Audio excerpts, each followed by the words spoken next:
Oh, I have to accept it? Yes. Oh, lovely. Good evening. This is Rabbi Ed Feinstein, and this is In the Rabbi's Study. And in the Rabbi's Study tonight, I'd like to welcome my dear friend and my next door neighbor, Dr. Ron Wolfson. Ronnie normally lives right across my street, and normally early in the morning, these two old guys in their bathrobes go and retrieve their newspapers and share the news of the Jewish world and initiatives to save the Jewish people. But That's for the right. last several months, Ronnie and his dear wife Susie have been in Minnesota at the Mayo Clinic as part of a kidney exchange, which has given us many, God willing, many more years with both of them. So, Ronnie, I want to welcome you to Southern California and to all over the country once again. Welcome back out into the world. Well, thank you very much. Did you get the garbage cans? The garbage cans, we picked up the newspapers, we got your mail, we have your Amazon deliveries, everything. The gardener has been coming. The house is secure. If I had a key, I'd fill the refrigerator for you. But no kidding. I should have left you a key. Oh my God. Ronnie, anyway, how long have you been there? We left on February 5th from Los Angeles to come to Rochester, Minnesota, which we call the Emerald City of Medicine. This is a town of about 200,000 people. 50,000 of them are medical professionals who work at the Mayo Clinic, the famous Mayo Clinic. This is the home base for Mayo. They have two other locations, one in Scottsdale, Arizona, one in Jacksonville, Florida. The Jacksonville, Florida is important in our story because all three of them do kidney transplants.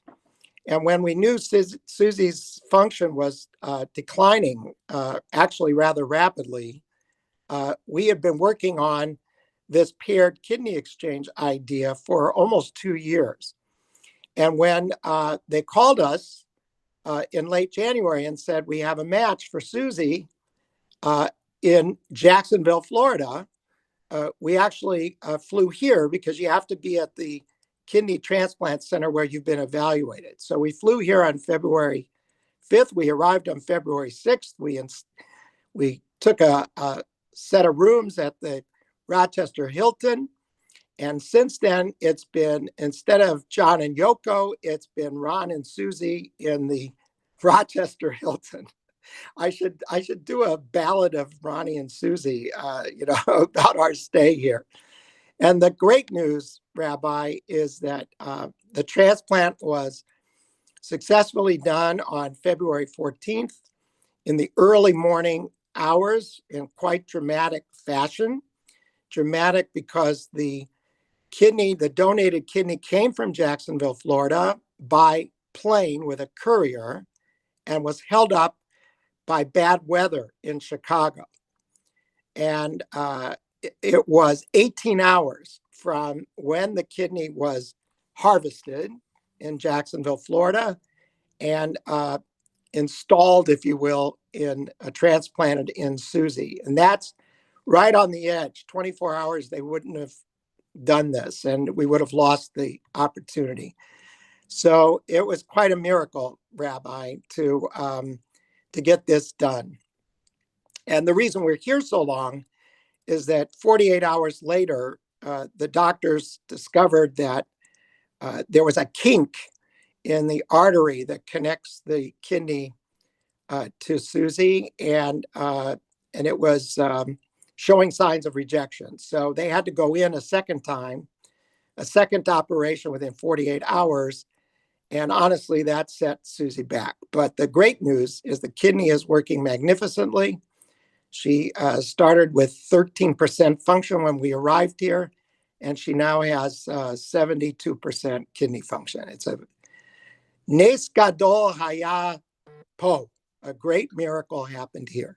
Wow. And you donated one as part of a chain. That's correct. You're implicated in this drama as well. How are you feeling? Well, I feel great. The issue of it's very interesting. I had this romantic idea, we both did, that I would give one of my kidneys directly to Susie because we're the same blood type, we're A positive. But when we did the initial evaluation, the nephrologist told us, that's a great idea, but sorry, you can't because you impregnated Susie. I said, what? They said, no. In the vast majority of cases, if a husband wants to give his kidney to his wife, even if they have the same blood type.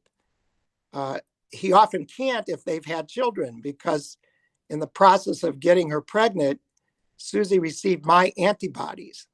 And if my kidney were put in her body, the body would go, well, I've seen this story before. No, thank you.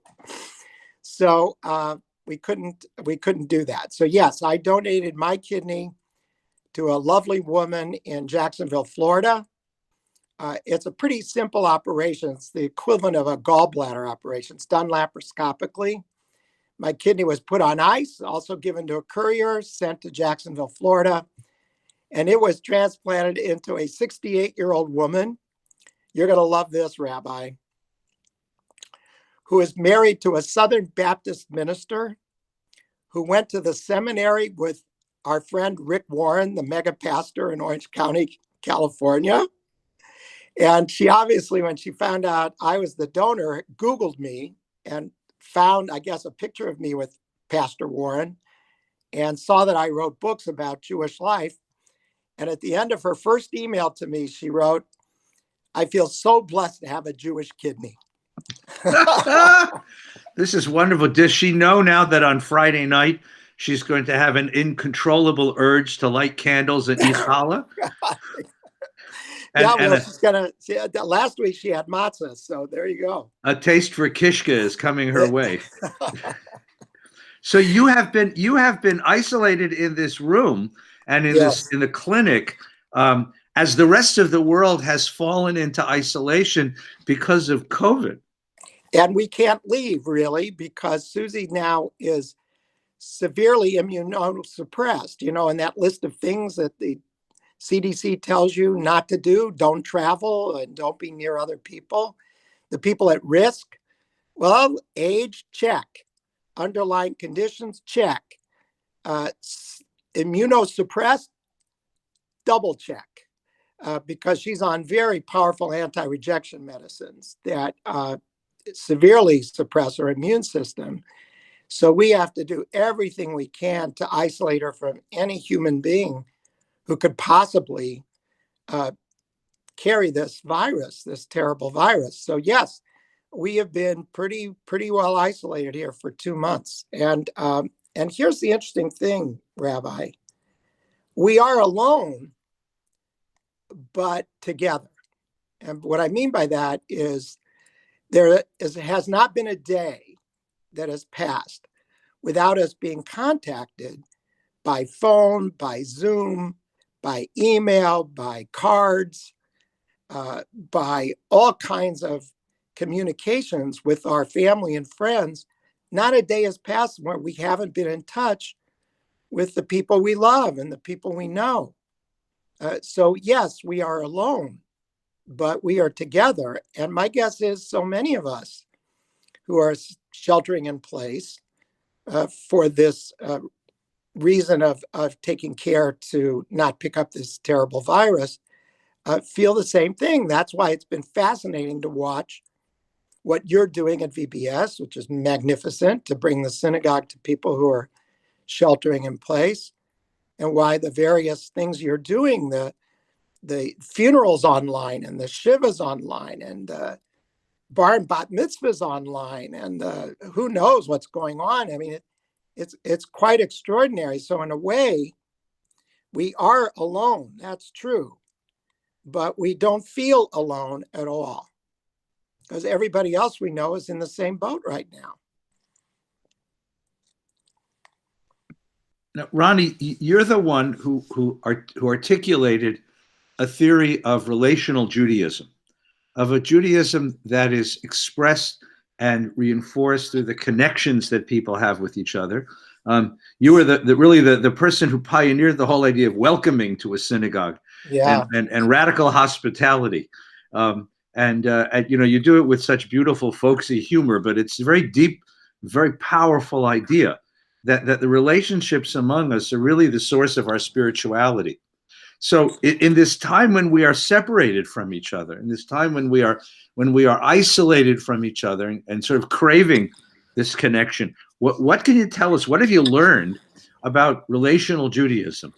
Well, I call this time period in our lives, this crazy time period in our lives. It's kind of like, you and I live on the same street in Encino, California, and we've experienced major earthquakes, which has caused us isolation. And I remember in the Northridge earthquake, you were up in Northridge, but you had the same kind of experience where for a couple of weeks we were isolated in our homes. We didn't have power for a week, and the whole city seemed to be like that. Well, imagine the billions of people on Earth that are experiencing this simultaneous isolation. So I call it AC and BC.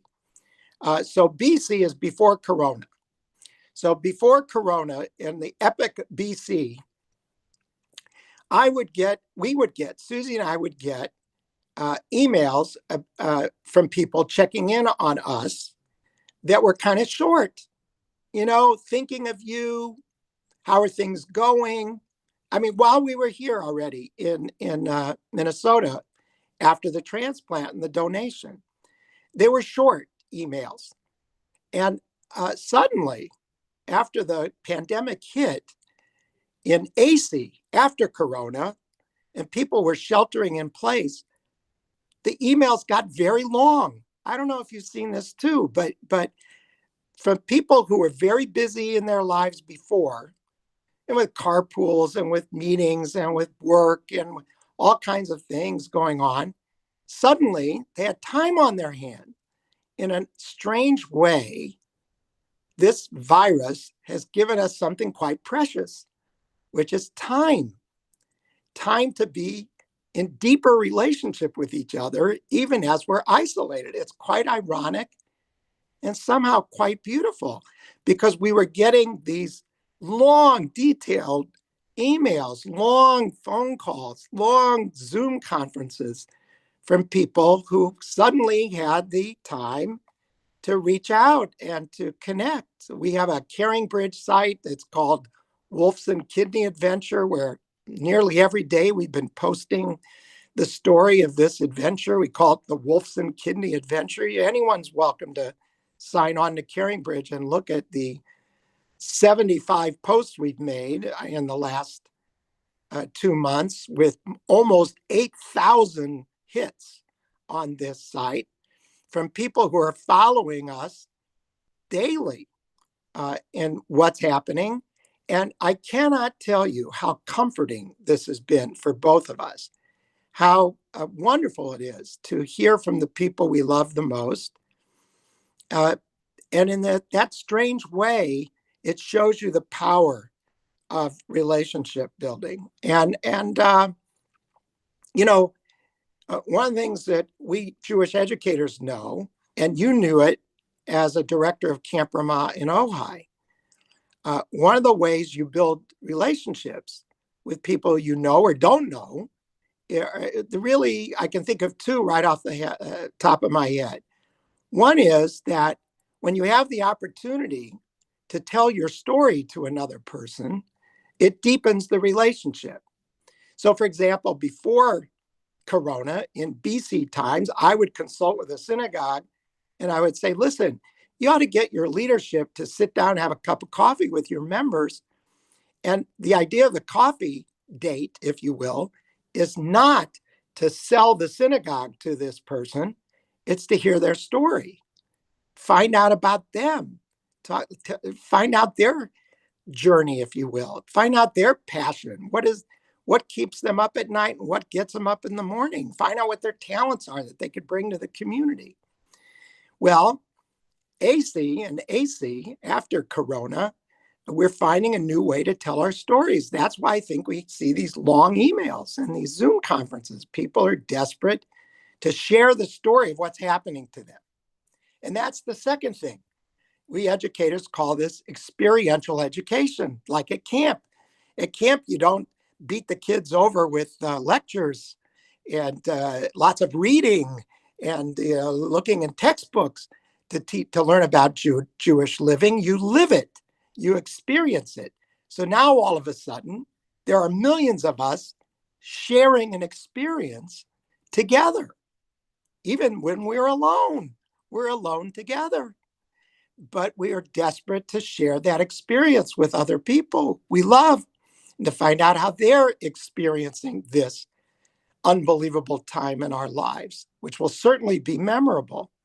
So that's telling your story is one thing, and sharing a common experience is another way we deepen relationships.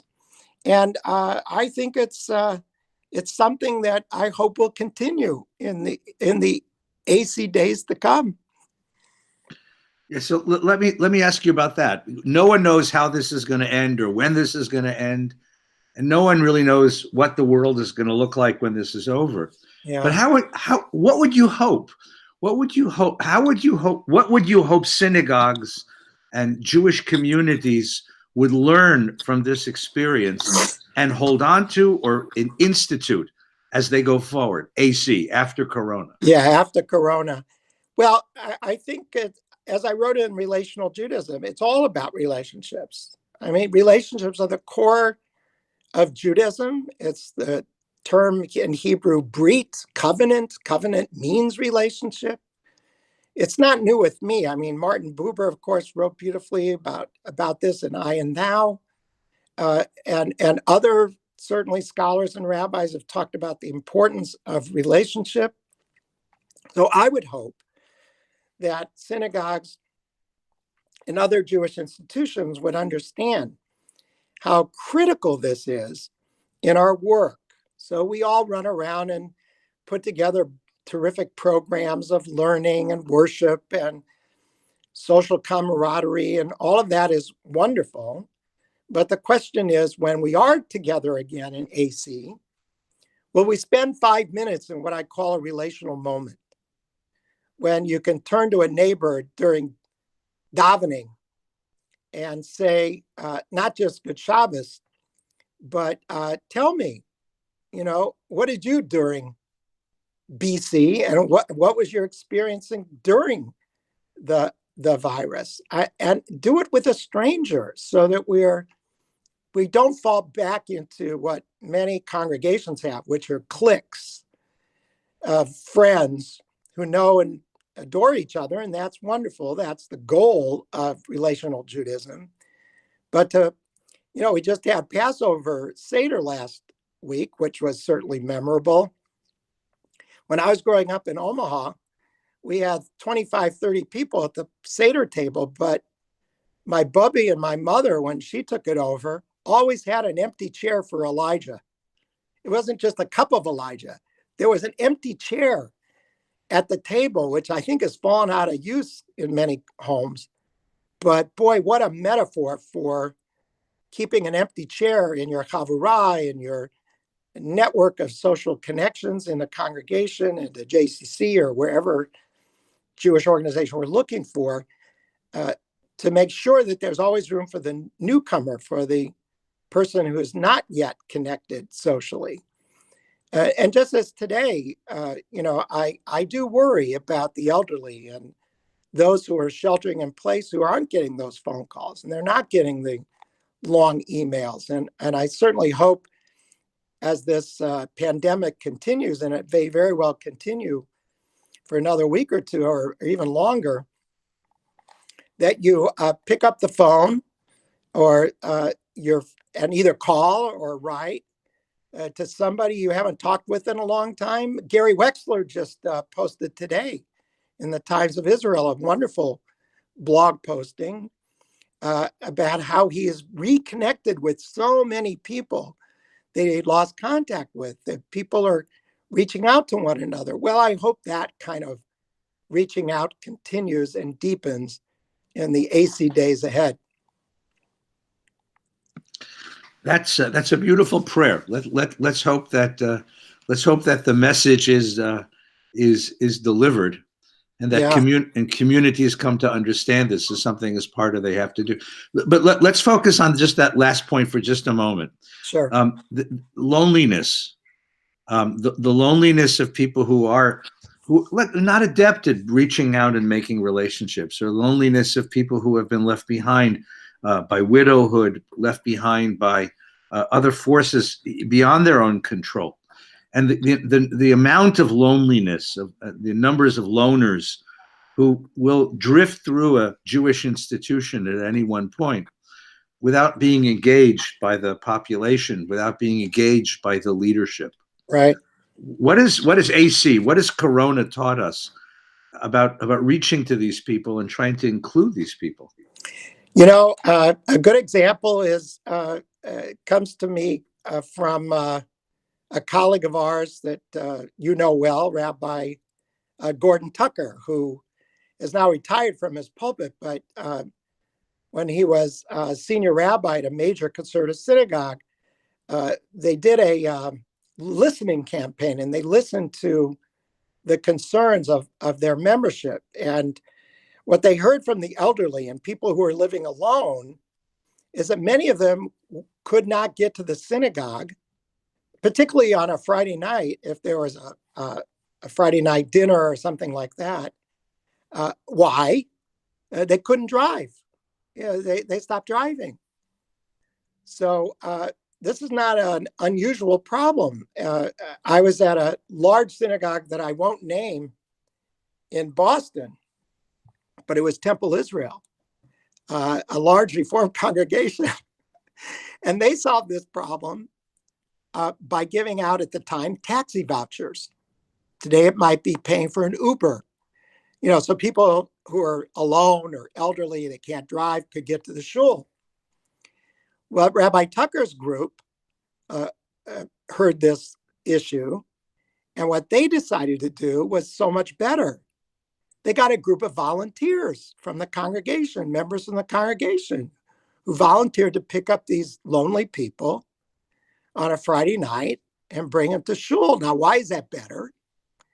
Because during the 15-minute drive to the synagogue, you get to hear the person's story. They have somebody to connect with, and then they take them home after the davening or after the Friday night dinner or a lecture or whatever the program is in the evening. You have your wonderful College of Jewish Studies. I'm sure there are people who would love to come on a Wednesday evening to hear the lectures, but they can't get there. So if somebody from the shul picked them up and brought them and sat with them and then took them home, the person's suddenly not so lonely, and they've made a connection, and they're so grateful. And that, to me, is the kind of example that we ought to look for in AC, not just to call folks and make sure that everybody is connected by phone or by email, but they actually have somebody who comes by and brings a meal or gives them a ride or in some way adopts them as a friend of the community. So you've spoken so wonderfully about the community. Let's talk personally for just a minute. Sure. You and Susie have now gone through a remarkable drama. That's true. The story of Pesach is the story of crossing the Red Sea, and we're slaves on one side and condemned to Pharaoh's chariots on one side, and free people singing and dancing on the other side. And Correct. In so many ways, the two of you have endured a similar kind of experience way up there in Minnesota. So you're very reflective about your own religious life and the religious life that you teach your students. How has this experience changed Ronnie and Susie? And how's it changed your vision of the world and your sense of your own faith? Well, the first thing I would say is that I have now become, and I expected this to happen, I hope, an outspoken advocate for kidney donation. There are very, very, very few experiences in my life that I can think of that have been as rewarding. First, to see the donation that came to Susie, a life-saving donation from a stranger, from a complete stranger who was willing to step forward and say, you know what? I'm healthy. I can donate my spare. You only need one kidney to live a long life. And people will say to me, well, Brian, aren't you worried that, God forbid, if something happened to you and you needed a kidney and you're only down to one kidney? Well, it turns out you're number one on the kidney donation, the kidney transplant list. if I should get into difficulty with my remaining kidney. So I've got backup. That's the first thing. But the most important point in all of this is that there are very few things you can donate from your body when you're alive that can help another person in this way. I mean, you can donate blood. Some people can donate stem cells, bone marrow, but there's not much else. Maybe a little skin. There's not much else, and certainly not much as significant as donating that spare kidney of yours. So I was actually able to track down a Jewish guy named Alvin Roth, who is a professor of economics, a Nobel laureate. He now teaches at Stanford. And, our kids and grandkids live up in Palo Alto. So before we came to Mayo, I tracked him down because this is the guy who helped invent the idea of a paired kidney exchange, of these chain donations. He's an expert in market design, especially markets where there's not enough supply for the demand. There are over 100,000 people waiting for a kidney donation in America. And most of those people aren't going to get one because people don't know enough about this. So I think that donating the spare kidney is a deeply spiritual experience. These doctors we've met at Mayo, the surgeons and the nephrologists and the nurses and the counselors, they're medical people, they're scientists. But I have to tell you, Rabbi, that there is a spiritual dimension of this experience that is very, very deep. To imagine that somebody, an anonymous person, donated their healthy kidney to enable my wife, God willing, to live another 20 years in good health is the most remarkable gift I can imagine. How could you even repay that gift? Well, you can't.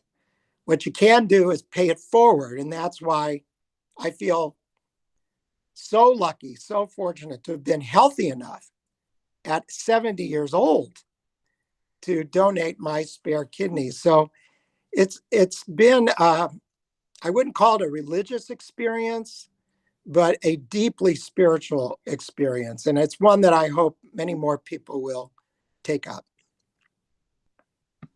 So you'll be under your quarantine there, the sole inhabitants of the ninth floor of the Hilton in Rochester, for some more time. It's true. And the funny thing is that because of the world's unique circumstances, all the rest of us are in some ways matching your own isolation and experience. Yeah. So give us one more word about how we're going to survive this.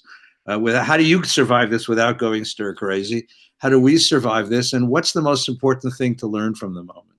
So in addition to binging your Netflix movies and your and the Property Brothers and Guy Fieri's Diners, Drive-Ins, and Dives, most of the food of which I can't eat, I would suggest spending 15 minutes, 30 minutes a day on those FaceTimes and Google Hangouts, and make a phone call and get on Facebook, and if you're invited to a Zoom meeting, or as I now in the last week have been an observer and a participant in 2 online Shiva experiences for your beloved father-in-law, may he rest in peace, Herb Bieber, and for Rhoda Weissman's mother, may she rest in peace. I have to tell you, these experiences, as difficult as they are deeply religious, deeply spiritual, and deeply comforting to each other. And that's the essence of relationship. Why do you want to work on relational Judaism in your community? Because the bottom line is, yes, I can learn a tremendous amount from our rabbis and our teachers. Yes, there are many books to read. Yes, there are many programs to attend.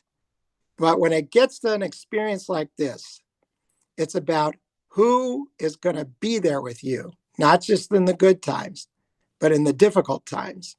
And these are difficult times, but I know we're going to get through it, and we're going to get through it alone, together.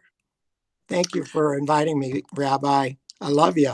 Thank you, Ronnie. Thanks for sharing some time with us. You have our prayers, you and Susie together, for strength and for health and recovery. Come back to the neighborhood. We miss you. We'll be back soon. God Come willing. back to the neighborhood. We miss you. Stay well. And to Love everyone you. at home, thank you for paying attention, sharing this evening with us, and we wish you a very good evening. Take good care.